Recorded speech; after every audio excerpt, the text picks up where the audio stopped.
I now feel like I'm qualified to say it. Truth and courage.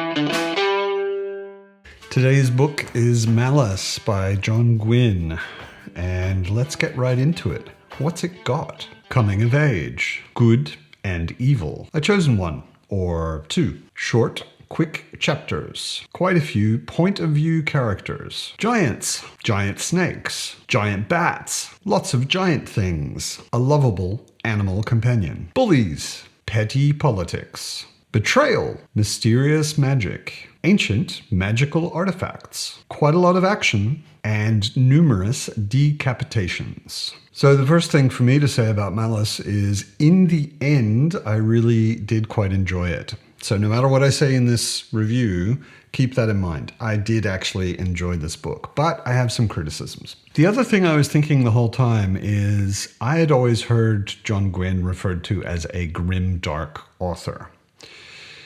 And I don't want to get into the discussion of what is grimdark. That is an endless discussion, and from what I've heard, it's a pretty subjective term or category. Everybody seems to define it similarly but differently. So I will just say, to me, any world that has a god of evil and a god of good can't really be grimdark, because gods are the ultimate kind of definition of morality in any world. And you can have a lot of morally gray people acting under the gods and following or not following their wishes more or less. But if you've got a god who is good and a god who is evil, then you've got your morality set up right there. There is a very clear good guy side and a very clear bad guy side. And to me, that doesn't seem like grimdark. Not that I have a very clear definition. I kind of hate the category of grimdark anyway. It's much more meaningful to talk about what's in a book and what the characters do than it is to just throw a label on it and call it quits. Anyway, the story, if we look at it at a very high non-spoilery level, is there is a world or continent with a bunch of different kingdoms. They are ostensibly ruled by a high king, but the high king doesn't really seem to throw his weight around very much. And it's not necessarily a given that any of the other kings will actually obey the high king.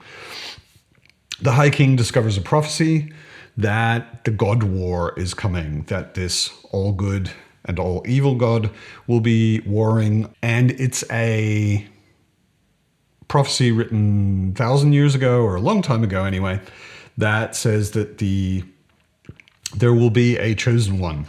There will be a chosen one on the side of evil, and there will be a chosen one on the side of good. And the High King is trying to get all the other kings together to form an alliance to agree to serve the side of good, of course.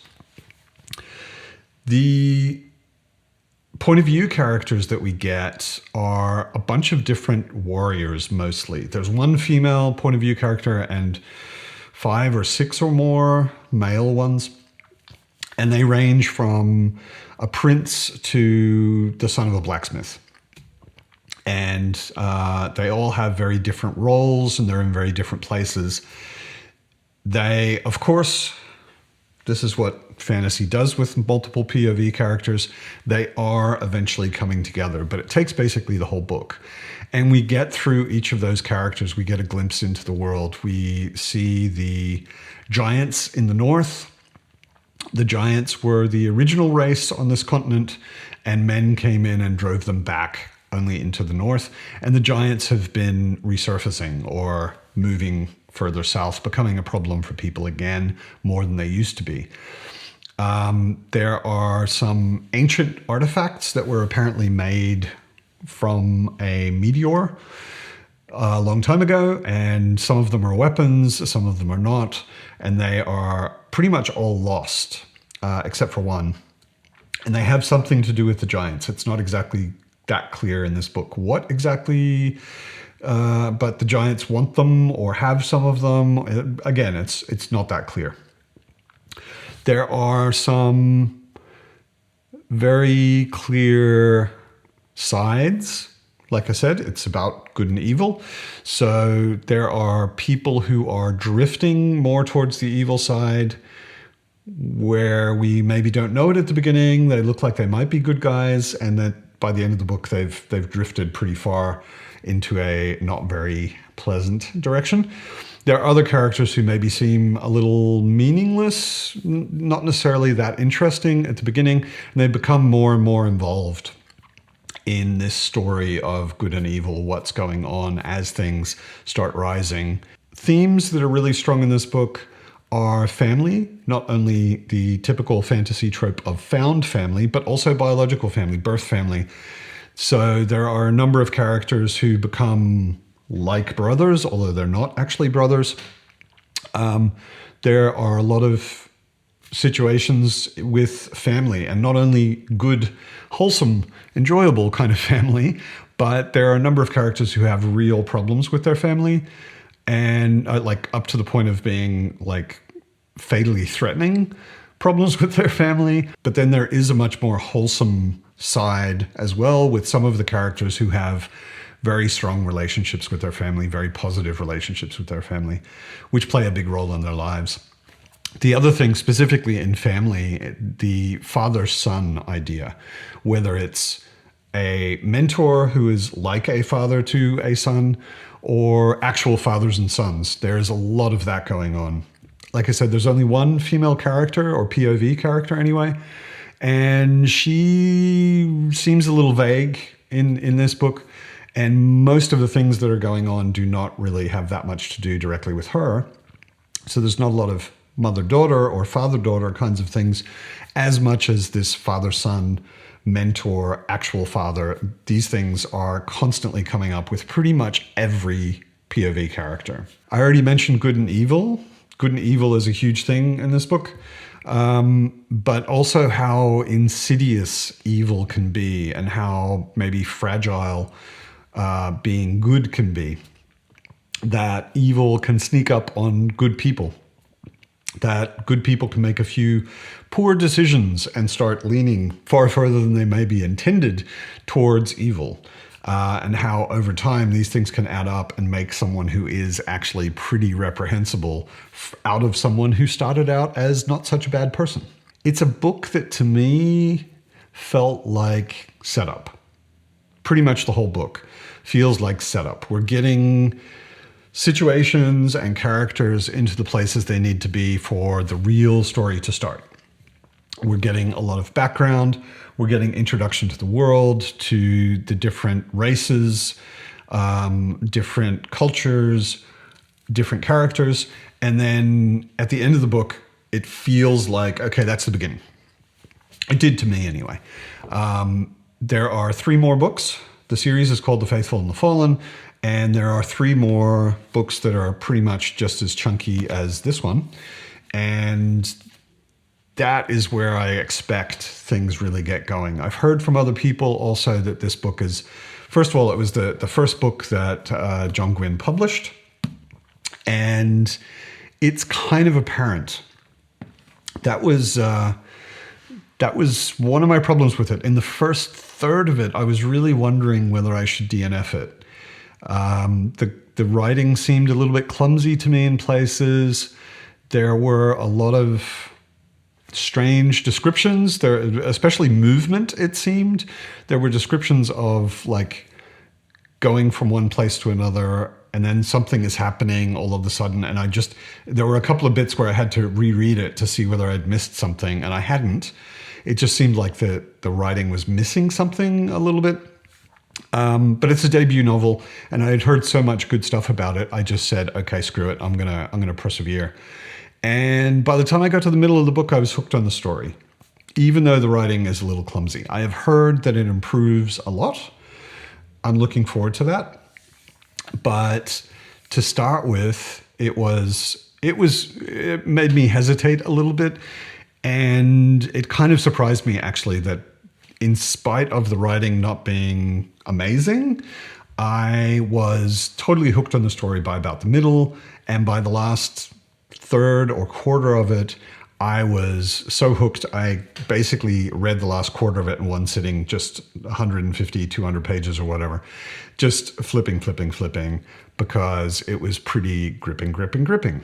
The other thing with the writing, which I had a bit of a complaint about, especially in the first third of the book, there is a lot of name dumping.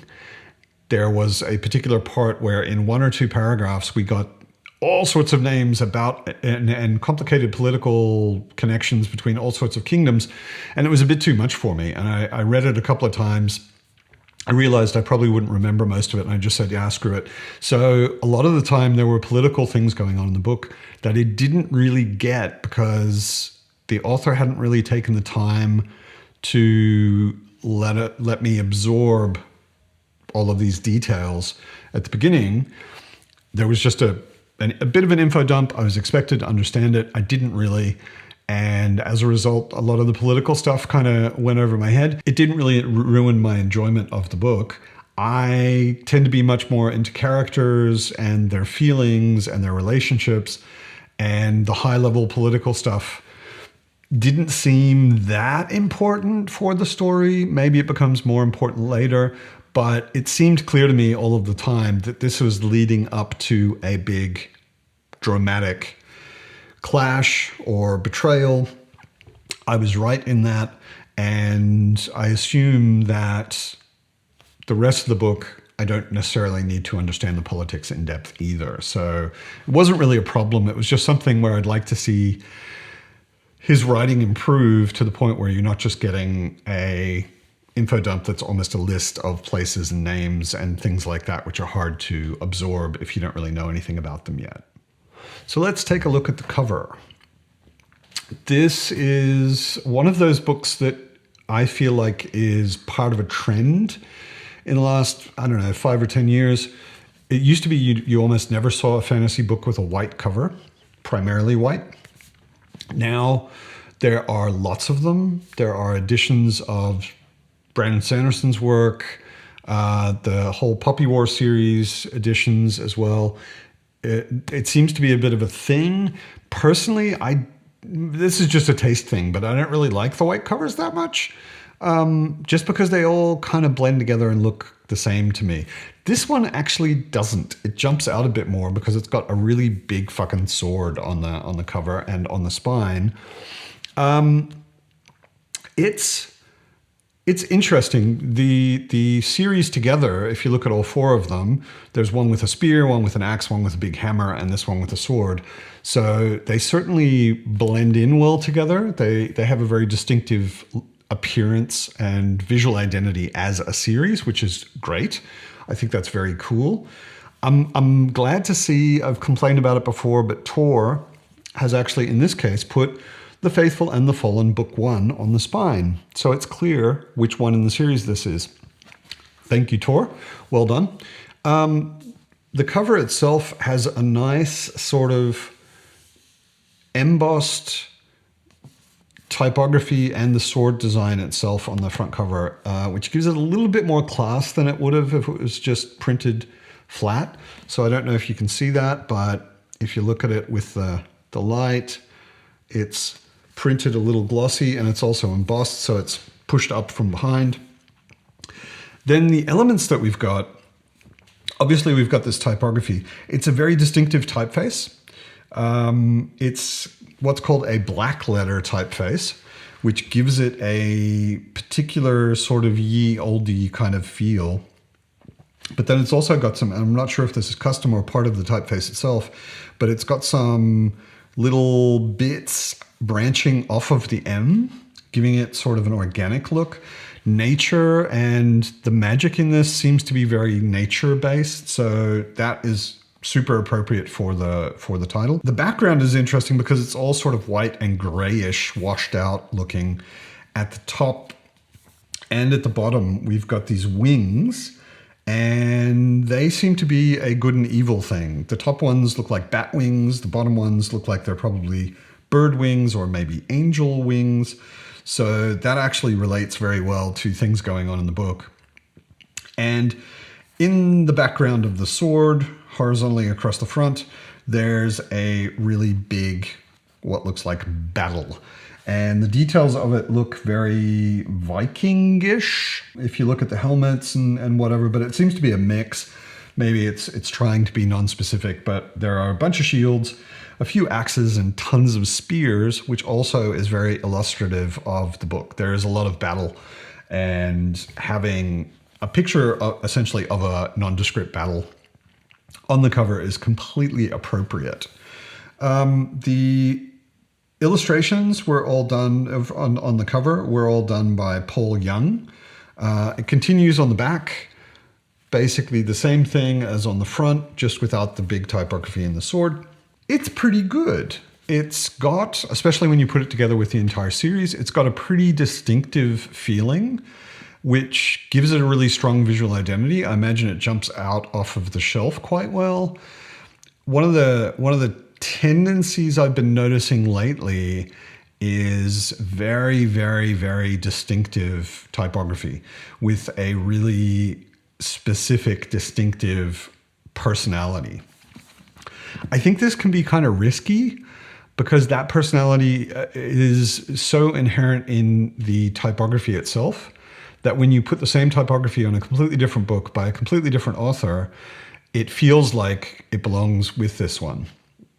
I'm interested to see whether this is copied anywhere and whether it makes for a sort of confusing connection to books that are not at all connected. But overall, I would say this is a B- cover. I think it does its job. It gives you a bit of a feeling of what the book is about. There are a lot of swords in the book. This particular sword, this illustration, is very specifically related to one of the characters. There's a lot of battle in this book. Bat wings, angel wings. There's good and evil in this book. So it does a good idea of giving you a little flavor, a little taste of maybe what the book's about and what's going on in it. So pretty good cover. So that's it on Malice. I need to reconsider my TBR. I've got kind of vague ideas about my TBR. This month, I've got Oztober, so I'm reading only Aussie authors. Malice, I'm late on the review. This was a September book. But I'm starting a lot of series. I've started Malice. The one I read right after that is part of a duology, where the second one's not out yet. Right after that, I'm reading the first in a trilogy. And right after that, I'm reading another first book in a duology that doesn't have a second book yet.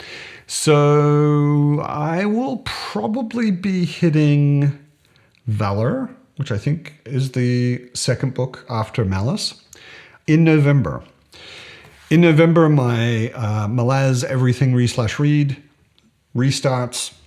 October's been a break from that, but I'll be restarting it. So Malazan book, something else, Malazan book, something else.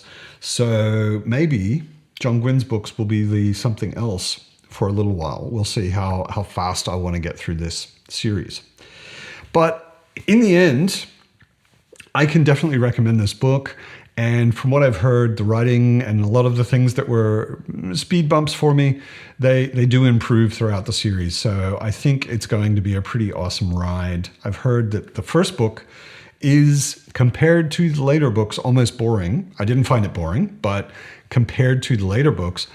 So I'm really looking forward to reading Valor, Ruin, and Wrath and seeing where the series goes. So tell me down in the comments, have you read this? Is it on your TBR? What did you think of it if you read it? I am really, really looking forward to getting into the other books. Don't spoil anything in the comments, but it's a good start, and it's certainly a good book for a first book, a debut novel. So I look forward to talking to you in the future about more John Gwynne. I hope that you're well, and as always, keep reading awesome books, and I'll see you next time. Truth and courage.